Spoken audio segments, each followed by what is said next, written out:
dia mbola raisiko fifaliana sy fitahiana manokana ho ary avana ny afahako mizara aminao sy mitory aminao indray izao fitiavan'Andriamanitra izao amin'ny alalan'izao raky tsara izao mba hanambarana aminao ary mba izarako aminao ny alehibean'izany voninahitr'Andriamanitra izany amin'ny alalan'ny fiasan'ny fanahy masina amin'izao androntsika izao.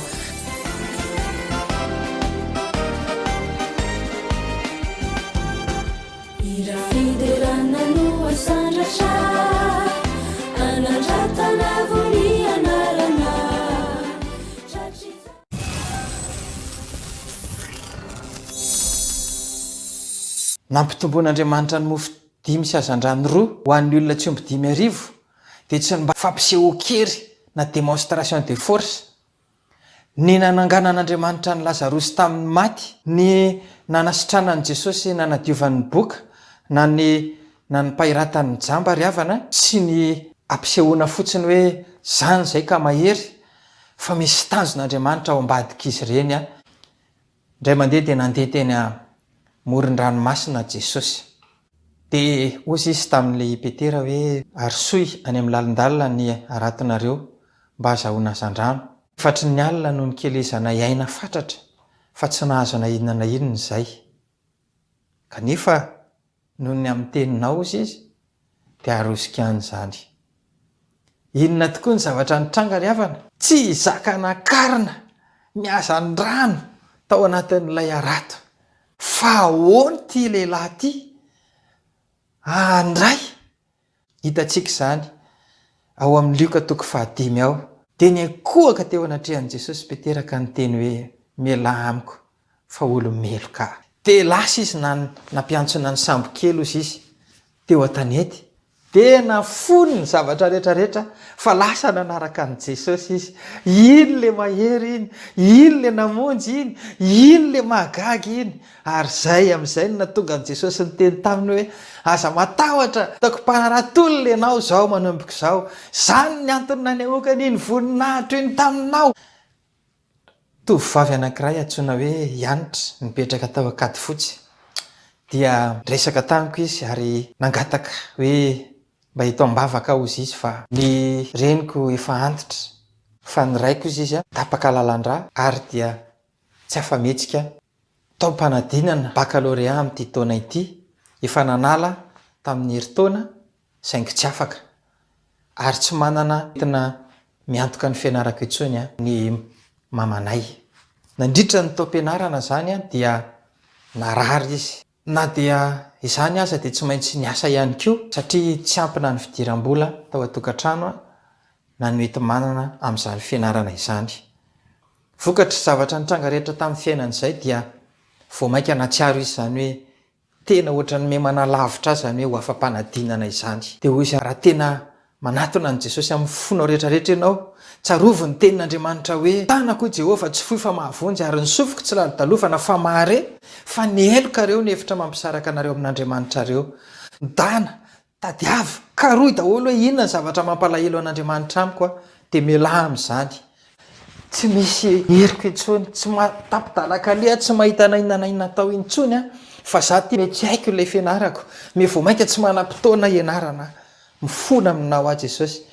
Sy tamin'izay zavatra nampalahelo anao tamiko tamin'izay fotoan'izay ry havana dia tonga ny fanahy masina nampafantatra azy tokoa ary zao ny zavatra ialahinao.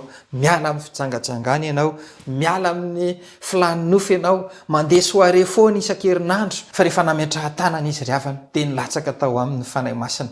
Nanjary nahita fahazavana lehibe izy izay nametra tanana taminy ary dia niteny taminy hoe momba anao fa aza matahotra. Ary ity ny zavatra tena nahagaga. Nanomboka ny alatsinainy, alahady fo alatsinainy, tsy nisy nenina fa dia tena hoe vavaka ny napetraka. Alatsinainy fo atalata amin'izay, nanomboka teo mantsy ny épreuve na matematika. Atalata fo alarobia, ny alarobia fo alakamisy. Nandritra n'ireo 3 andro ireo izy anofy manao fanadinana. Matematika izy zao, le sujet ny matematika hitranga rapitso. Zany no ataony eo amin'ny alina ao anatin'ny nofiny eo io. Dia misy manoro azy ny zao ny fanaovana an'io. Ty izao dia vitany hatramin'ny voalohany ka hatramin'ny farany ilay matematika.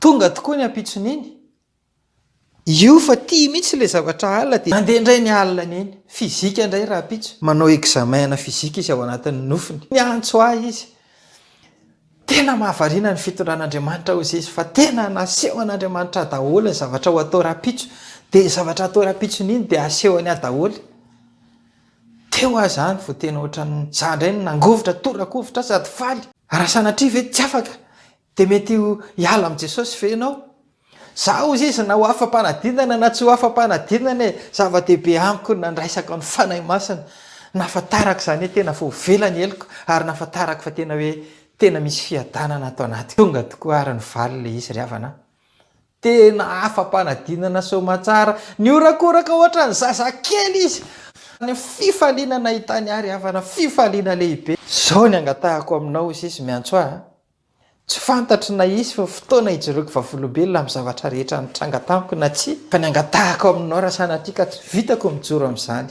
dia mba tatarao zany fa zany ny fiasan'Andriamanitra zany ny fanahy masina rehefa miasa ao ny ataoko izy izy vonina dia hitory ny filazany tsara lasa izay tety ny fianakaviany zareo tany Ambohimanambola tany amin'ny 67 hektara tany amin'izay fianakaviana fatany zany hoe tia ny eo verina amin'i Jesosy dia nitory tokoa izay nitory tokoa ary rehefa tonga ny andro faran'ny herinandro nanaovany an'iny asa iny na nofy aho izy izy hoe nisy vahoaka be mihitsy hony tsy hitako le izy fa feon'olona be da be mihira n'le hira amin'ny firana FFPM 2700 zanahary no mahela ny fetaona iainanay ka mamiantra sy mamera tombonandro ho anay nefa vitsy ny andronay aty ahoana ho any tena fatsapanao an'izany hira zany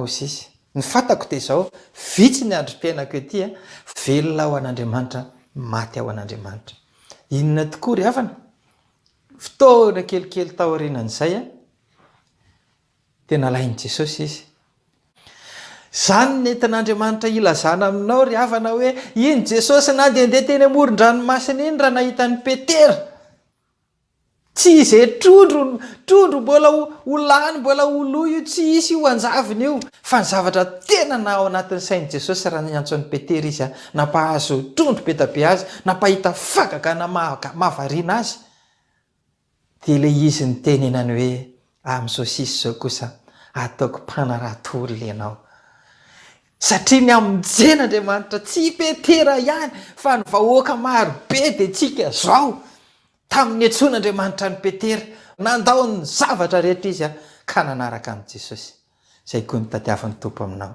andao hiaraka raiso ny fanahy masina amen